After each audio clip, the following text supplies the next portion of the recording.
Good morning student, स्वागत है आप सबका आज के इस क्लास में। आज की इस क्लास में हम जानेंगे विशेषण के विषय में। विशेषण के विषय में जानने से पहले हम कुछ उदाहरण देखते हैं। देखिए, यह एक बोर्ड है। बोर्ड एक वस्तु का नाम है और वस्तु के नाम को व्याकरण की दृष्टि से क्या कहते हैं? संज्ञा। तो हम यदि संज्ञा अर्थात बोर्ड की बारे में बात करें तो बोर्ड का आकार चौकोर है। संख्या में बोर्ड एक है और बोर्ड का रंग कैसा है? सफेद। और तो और बोर्ड पर कुछ शब्द भी लिखे हुए हैं। इस प्रकार से हम बात कर रहे हैं बोर्ड की। और ये सब क्या है? बोर्ड की विशेषताएं। बोर्ड एक संज्ञा है, अतः संज्ञा या सर्वनाम की विशेषता बताने वाले शब्दों को क्या कहते हैं? विशेषण। आइए विशेषण के बारे में विस्तार से जानें। विशेषण। सबसे पहले हम जानेंगे विशेषण की परिभाषा के विषय में। विशेषण की परिभाषा: संज्ञा या सर्वनाम की विशेषता बताने वाले शब्द विशेषण कहलाते हैं। जैसा कि अभी हमने जाना ही था कि वे सभी शब्द जो संज्ञा या सर्वनाम की विशेषता बताती हैं उन्हें क्या कहते हैं? विशेषण। जैसे शशि खूबसूरत है। प्रस्तुत वाक्य में शशि क्या है? संज्ञा और खूबसूरत शशि की विशेषता है। अतः संज्ञा की विशेषता होने के कारण खूबसूरत शब्द विशेषण है। इसी प्रकार से ज्योत्सना छोटी है। यहाँ ज्योत्सना संज्ञा है और छोटी ज्योत्सना की विशेषता है। अतः ज्योत्सना अर्थात संज्ञा की विशेषता होने के कारण छोटी शब्द विशेषण है। इस प्रकार से हमने जाना कि वे सभी शब्द जो संज्ञा या सर्वनाम की विशेषता बताती हैं उन्हें क्या कहते हैं? विशेषण। वे सभी शब्द विशेषण कहलाते हैं। जैसे प्रस्तुत वाक्य में खूबसूरत और छोटी शब्द विशेषण है और शशि तथा ज्योत्सना संज्ञा है। संज्ञा की विशेषता बताने के कारण ये क्या कहलाएंगे? विशेषण। आइए अब जानें विशेषण के भेदों के बारे में। विशेषण के 4 भेद होते हैं।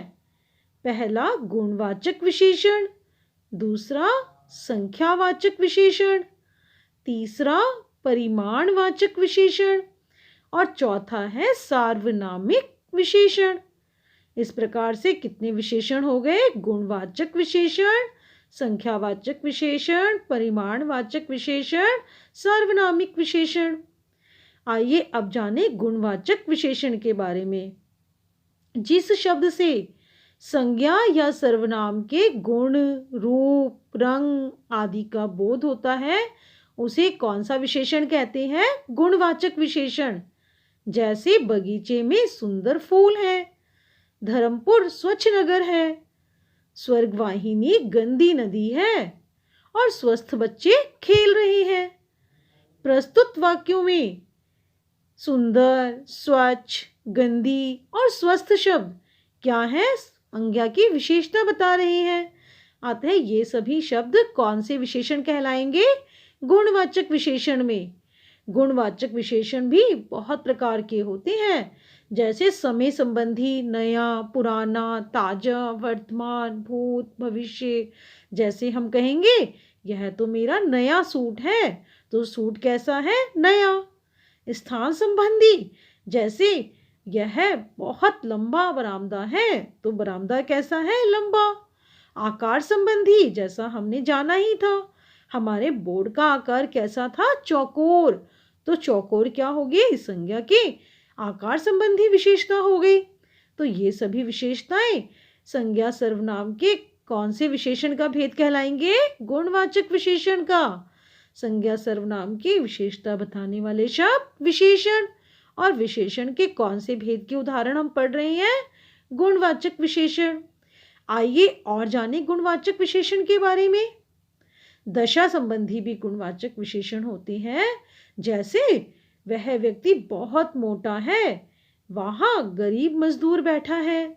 इसी प्रकार से वर्ण संबंधी, वर्ण अर्थात रंग। जैसे यह मेरी पीली चादर है और यह मेरा लाल सूट है। तो यहाँ हमारे सूट की, चादर की विशेषता क्या हो गई? रंग संबंधी। गुण संबंधी वह तो बहुत झूठ बोलता है, या फिर यह बहुत भला आदमी है।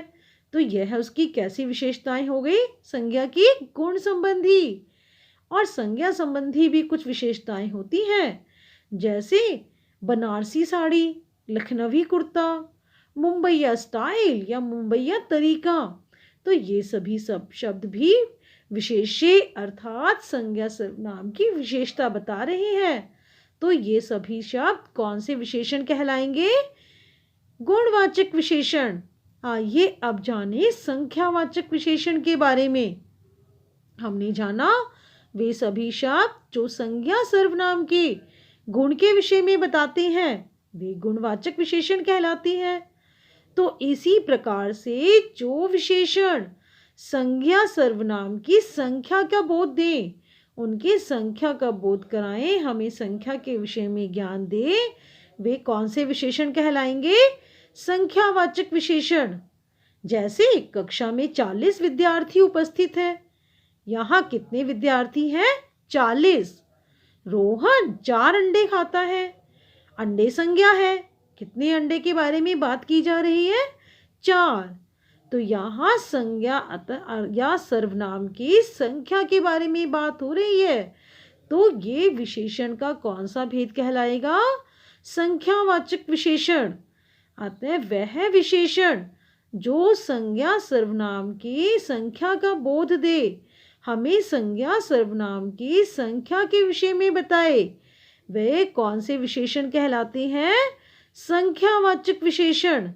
आइए और जाने संख्यावाचक विशेषण के बारे में। अभी हमने जाना ही था कि जिस विशेषण से संज्ञा या सर्वनाम की संख्या का बोध होता है उसे कौन सा विशेषण कहते हैं? संख्यावाचक विशेषण। जैसे कक्षा में 40 विद्यार्थी उपस्थित हैं। यहाँ विद्यार्थी कितने हैं? 40। दोनों भाइयों में बड़ा प्रेम है।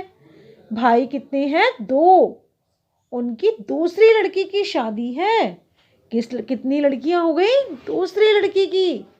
देश का हर एक बालक वीर है। कौन सा बालक? हर एक बालक, अर्थात प्रत्येक बालक, सभी बालक। उपयुक्त वाक्यों में 40, दोनों, दूसरी और हर एक शब्द कौन से विशेषण हो गए? संख्यावाचक विशेषण। क्योंकि ये सभी शब्द तो हमें संज्ञा या सर्वनाम की संख्या के विषय में बोध दे रहे हैं। आते ये विशेषण कहलाएंगे संख्यावाचक विशेषण। समझ में आया कि वे विशेषण जो हमें संज्ञा सर्वनाम की संख्या का बोध दें, संख्या के विषय में बताएं, वे कौन से विशेषण कहलाएंगे? संख्यावाचक विशेषण। आइए संख्यावाचक विशेषण के बारे में एक बात और भी जानें। संख्यावाचक विशेषण के 2 प्रकार होते हैं। पहला निश्चित संख्यावाचक और दूसरा अनिश्चित संख्यावाचक। आइए जानें निश्चित संख्यावाचक, अनिश्चित संख्यावाचक क्या है। निश्चित संख्यावाचक जो विशेषण निश्चित संख्या का बोध देते हैं वे कौन से विशेषण कहलाते हैं? निश्चित संख्यावाचक। जैसे 25 लोग। यहाँ लोग कितने हैं? 25। निश्चित संख्या है। प्रत्येक नागरिक अर्थात सभी नागरिक। और अनिश्चित संख्यावाचक जो विशेषण अनिश्चित संख्या का बोध दे वे अनिश्चित संख्यावाचक कहलाएंगे। जैसे कुछ छात्र। यहाँ छात्र संज्ञा है, किंतु हमें छात्रों की संख्या के बारे में कुछ भी निश्चित रूप से नहीं पता। हम नहीं कह सकते निश्चित रूप से कितने छात्र। इसी प्रकार से बहुत लोग कितने हैं हम नहीं जानते, इसीलिए ये है अनिश्चित संख्यावाचक। आइए अब जाने परिमाणवाचक विशेषण के विषय में। संख्यावाचक जो संख्या के विषय में बताएं और परिमाणवाचक जो विशेषण परिमाण के विषय में बताएं। परिमाण अर्थात नापतोल। जैसे मुझे 2 मीटर कपड़ा दो, उसने 2 किलो सेब खरीदे। यहाँ मीटर किलो क्या है? मापतोल। इस आधार पर परिमाणवाचक विशेषण के भी 2 प्रकार हैं। पहला अनिश्चित परिमाणवाचक और दूसरा निश्चित परिमाणवाचक। निश्चित परिमाणवाचक जैसे 2 सेर अर्थात 2 किलो गेहूं। 5 मीटर कपड़ा, कपड़ा कितना है 5 मीटर। 1 लीटर दूध, दूध कितना है लीटर, 1 लीटर है। यहाँ हमें संज्ञा की परिमाण के बारे में, उसकी माप तोल के बारे में निश्चित रूप से ज्ञान है। अतः ये कौन से भेद हैं, निश्चित परिमाण बोधक विशेषण के। अनिश्चित परिमाण बोधक जैसे थोड़ा पानी और अधिक काम, कुछ परिश्रम। यहाँ थोड़ा, अधिक, कुछ मापतोल तो बता रहे हैं किंतु निश्चित मापतोल के बारे में नहीं बता रहे, इसलिए ये विशेषण के अनिश्चित परिमाण बोधक के भेद हैं। परिमाण बोधक विशेषण अधिकतर भाववाचक संज्ञा, भाववाचक जैसे परिश्रम, द्रव्यवाचक जैसे पानी और समूहवाचक जैसे काम, इनके साथ ही प्रयोग होता है। बच्चों, अब मैं आपको बताना चाहूंगी कि कहाँ संख्यावाचक विशेषण का प्रयोग होता है और कहाँ पर परिमाणवाचक विशेषण का। जो संज्ञाएं गिनने योग्य होती हैं वहां संख्यावाचक विशेषण का प्रयोग होता है, और जिन संज्ञाओं को गिना नहीं जा सकता उनके साथ परिमाणवाचक विशेषण का प्रयोग होता है। जैसे कपड़ा, गेहूं, दूध, इन्हें गिना नहीं जा सकता, इन्हें नापतोल में लिया जाता है, इनकी मापतोल होती है, अतः यहाँ परिमाणवाचक विशेषण का प्रयोग होगा। इसी प्रकार से छात्र, कुछ वृक्ष, बच्चे, इन सबको गिना जा सकता है, तो यहाँ संख्यावाचक विशेषण का प्रयोग होगा। आइए अब जाने सार्वनामिक विशेषण के बारे में। जैसा कि इसके नाम से ही प्रतीत हो रहा है कि यहाँ सर्वनाम का प्रयोग होता है। सर्वनाम अर्थात वे शब्द जिनका संज्ञा के स्थान पर प्रयोग किया जाता है वे क्या कहलाते हैं, सर्वनाम। किंतु जब सर्वनाम शब्द विशेषण के रूप में प्रयुक्त हो जाए तो वह क्या कहलाएगा, सार्वनामिक विशेषण। अतः जब कोई सर्वनाम शब्द संज्ञा शब्द से पहले आए तथा वह विशेषण शब्द की तरह संज्ञा की विशेषता बताए उसे सार्वनामिक विशेषण कहते हैं।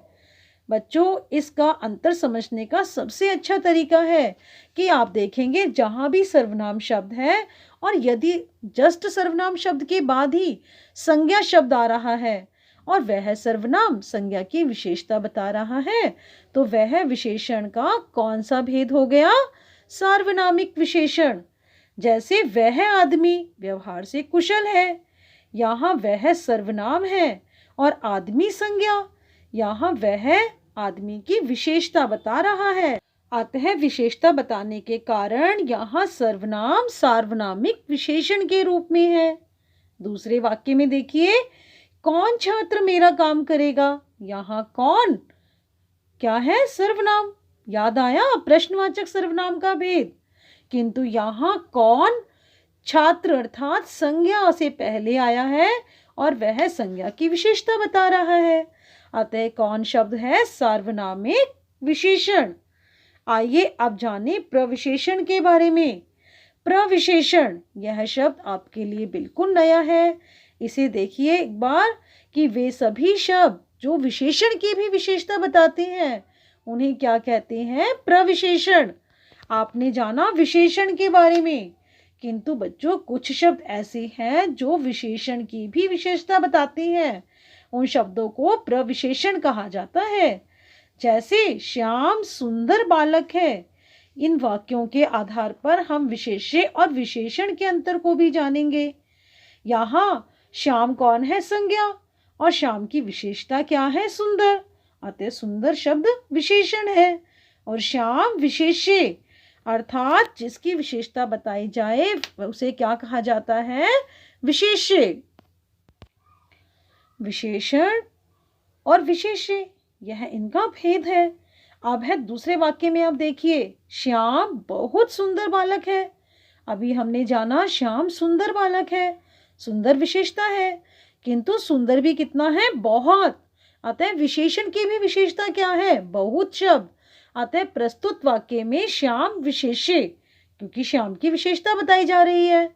सुंदर विशेषण, श्याम की विशेषता क्या है, सुंदर, लेकिन सुंदर की विशेषता क्या है, बहुत। अतः बहुत शब्द क्या कहलाएगा? प्रविशेषण। आशा है बच्चों आप विशेषण को भली भांति समझे होंगे। आइए इसका अभ्यास कार्य पूरा करें।